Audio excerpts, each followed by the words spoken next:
This 10-minute drawing subject for daily drawing practice is part of the ruins of the Klosterkirche, a Franciscan monastery, the remains of which were left as a memorial after the Second World War. It was once the oldest functioning church in Berlin. So at first I'm just working at getting the architecture correct. In all honesty, this is actually my second complete drawing I've done of it, straight after my first one. I was happy with the drawing, except that the front of the church was just too wide. And what I did wrong was, firstly, this buttress was slightly too wide. It's actually tall and narrow. It's very easy to make it just slightly too wide. And then I left too much of a gap between the corner where this buttress joins the wall and the window, so that wall, the left side of the window wall, was too wide. That then meant that to balance it with the perspective angle, I had to go even wider on the other side, which basically made the wall too wide. So I often talk about, if you make a mistake or several mistakes, if there are things you're not happy about a drawing, it is a tremendous learning experience to, if you can, redraw it almost immediately after or as soon afterwards as you can, because your mind's already attuned to the problem that happened the first take, and you're in a much better position to actually see the details that you need to see more accurately and understand how to put those on the paper the way that you want to get the effect that you want to and the degree of accuracy that you're wanting to have. So again, there's a fair bit of foliage, and I will speed up the video past real time once the architecture is drawn, just while the hatching on the trees is done and the hatching on the foreground, on the ground at the very base. But we're in real time now, so this little bit that I'm doing of the tree now is my actual drawing speed. So it is fairly brisk because I knew that there was a fair bit to do. And I do this a little bit more down here because it does come in front of the architecture that I'm about to draw next, so I want to know where I need to preserve the space. And it's easy to think, oh, this is dark, I can just draw the lines through it, or I can draw this over the top of architecture lines if I've drawn them first. But it will show, and it does visually create a discontinuity with what we expect to see realistically. And now we have the doorway. Again, one of the little things that would have been easy to miss is that this doorway is significantly wider than the window above it. It's easy at a glance to presume that, oh, it's the same size because these things often align.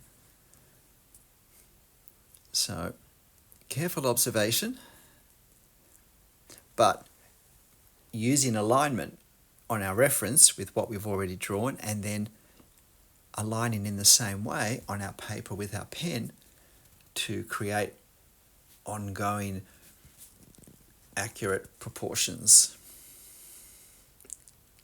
Now, there's not a lot of decoration on this church.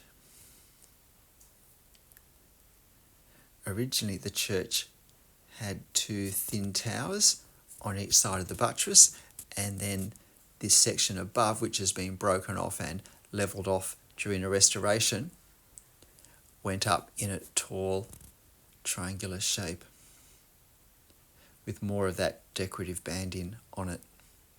So there's a closed gate here. This was quite late in the afternoon. It's very late in the afternoon. In fact, the summer sun is setting behind me as I take this photo. So it's quite low in the sky, which you can see because the shadows come pretty much sideways at the front of the building. It had been a gloriously warm, over 30 degrees summer's day in Berlin. It was the last day of this holiday, and this was the last thing I was seeing before I headed back to join the rest of the family where we were staying that last night. I'd always wanted to see this. I knew of this memorial, but I didn't realise it was right where I was walking, and so I was delighted when I stumbled across it.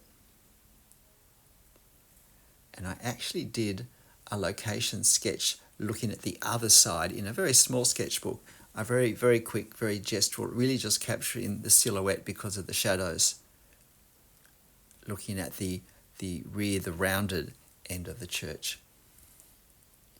Now, here I'm adding these little areas of value for the shade on the far wall, on the side wall. They are time consuming, and I ummed and ahed again whether I do it, but I think they're really very important for the visual drama of this. It does mean that I've got to pay a little bit of attention to, even in a fairly gestural drawing, to have them look approximately straight and have the horizontal lines at least approximately most of the time follow the perspective angles that we expect. And now just some hatching to indicate that this side is in shade.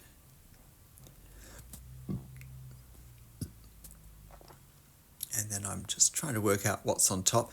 I'm not worried about being too precise, but I don't want to leave it undrawn. I think in many ways this really is the focal point of the drawing, and so it is worth this little bit of effort. And again, it would have been easy not to allow the piercings through this back wall, this side back wall, for where there are windows, but it was just a little bit more effort to do, but I think it adds a little more interest. So we're really drawing these decorations by adding a bit of value to capture the shadows, and then we can just presume on what's causing the shadows. Just looking at that perspective angle of those shadows though that I just did, it isn't high enough. It's it should go up higher on the right hand side. And I think I did do a row of dots to line up with, but not quite high enough on the right hand side. I guess if I drew this a third time I could get that right as well. But this sort of drawing, I think, is incredibly good practice if we're wanting to do some location sketching, but we can't at the moment for whatever reason. There might be nothing around us that we can easily get to that we want to draw, or we might want to draw a particular style of architecture with a trip that we're going to take in the future. And so fairly quick loose drawings where we're really just holding a pen and we're not worried about rulers or erasers. We don't need particularly a hard board underneath us that really can directly apply to location sketching. I think this is really great preparation for that, quite apart from all the benefits it has for our general drawing improvement as well. There's a couple of indented arched sections on the front that have plaques stuck into them. And now we're getting to the end of the architecture. Not quite there yet, but in a few moments we'll speed up to triple time while I do all of the hatching. But I just at real time, this is still real time, add the hatching on these buttresses, on the side of the buttresses that we can see the shade. I didn't also add the shadow, which is cast by the buttress onto the wall itself. I just felt that was starting to get to be too fiddly for what I'd have to do for the time I wanted to spend on this quick drawing.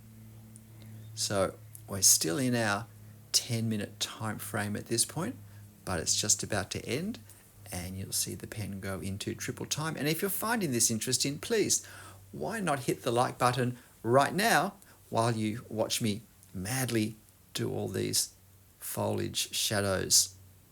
Again, I think it's helpful to concentrate on not worrying about this being a tree, but to look at the areas of blackness and to try and get those done first.